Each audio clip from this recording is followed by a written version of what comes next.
सविता सिंह। सविता जी, आपकी बेटी है आशी राजा, जिसको पुलिस ने गिरफ्तार कर लिया है जी। और यहाँ पे जो है कहा गया है कि वो टीआई को ब्लैकमेल करती थी अपने दोस्त के साथ। आपका क्या कहना है, क्या कहानी थी? सबसे पहले तो हम मीडिया से, प्रशासन से ही सवाल करना चाहेंगे कि एक पढ़ा लिखा टीआई के पद पे जो पदस्थ है अधिकारी, जो दूसरों को न्याय दिलवाता है, क्या उसको 20 साल की एक लड़की ब्लैकमेल कर सकती है?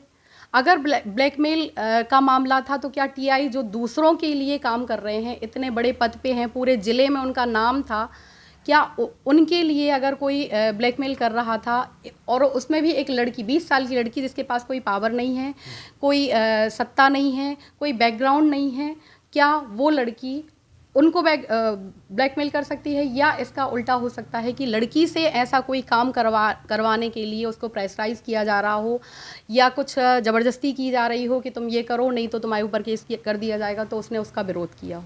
क्या करती थी बेटी आपकी टीआई के साथ? बेटी टीआई के साथ में टीआई ने हमें ये बताया था कि बेटी उसको कुछ अंडर क्रॉप या कुछ पुलिस के वर्क होते हैं जिनके लिए उनको बिना वर्दी वाले लोगों की आवश्यकता होती है जो शार्प माइंडेड हों, और इस चीज़ के लिए हमारी कई बार बहस हुई है। बेटी हमारी बात नहीं मान रही थी पिछले 6-8 महीने से, और बार बार हम मना करते थे, उस पर हमारा झगड़ा भी हुआ कई बार, और टीआई ने खुद आके हमें बताया, समझाया कि हमारे साथ में काम करती है तो आपको कितना पैसा मिलता था बेटी को? ऐसी कोई सैलरी नहीं थी, लेकिन कभी 25-30 हज़ार, कभी 50,000 रुपये देते थे टीआई। हाँ, और गिफ्ट भी दिए हैं, ऐसी भी चर्चा है? हाँ, गिफ्ट बर्थडे पे गिफ्ट दिया था, सोने का नेकलेस जो 15 से 18 ग्राम का रहा होगा, जो पुलिस को दे चुके हैं हम, और एक दीपावली के आसपास इयररिंग्स गिफ्ट किए थे, जिसके लिए मतलब हमने मना किया था, और मीडिया में बार बार कह रहे कि डायमंड, पर डायमंड का नहीं, गोल्ड का था, और उसके लिए हमने बहुत बार मना किया था कि इस तरह के गिफ्ट आप नहीं दो। इसके साथ ही जब घटना हुई है उसके आसपास के सीसीटीवी फुटेज 2 आए हैं। प्राइवेट बंगले के आसपास आपकी बेटी की गाड़ी दिखी, दूसरा एक प्राइवेट कमरा लिया था बेटी ने, उसमें बैठ के प्लानिंग की, उससे भागते हुए भी दिखे हैं। क्या थी वो कहानी?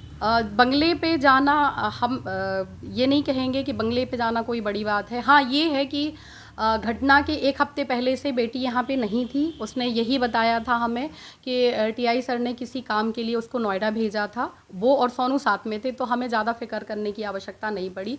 और घटना के करीब 1 से 1.5 घंटे पहले हमारी फ़ोन से बात हुई है, और हमने उससे फ़ोन पे, हमारी रिकॉर्डिंग भी आप चेक कर सकते हो, पुलिस ने चेक किया हुआ है, हमने उससे पूछा है कि तुम कब आ रही हो, तो उसने नहीं बताया कि हम आ चुके हैं, उसने यही बोला कि आ जाएंगे।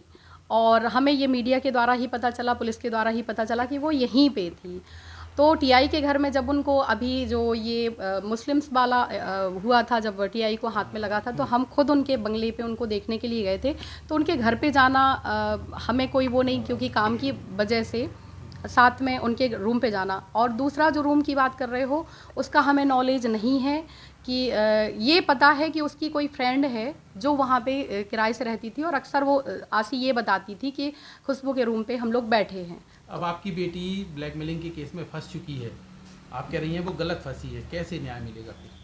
इसके लिए हम सबसे पहले मीडिया से अपील कर रहे हैं कि जो मीडिया में इतना गलत बताया जा रहा है, बोला जा रहा है, प्रशासन से अपील करते हैं कि प्रशासन भी सही तथ्यों को सामने लाए। पुलिस प्रशासन का हमने सहयोग किया है, बार बार सहयोग किया है।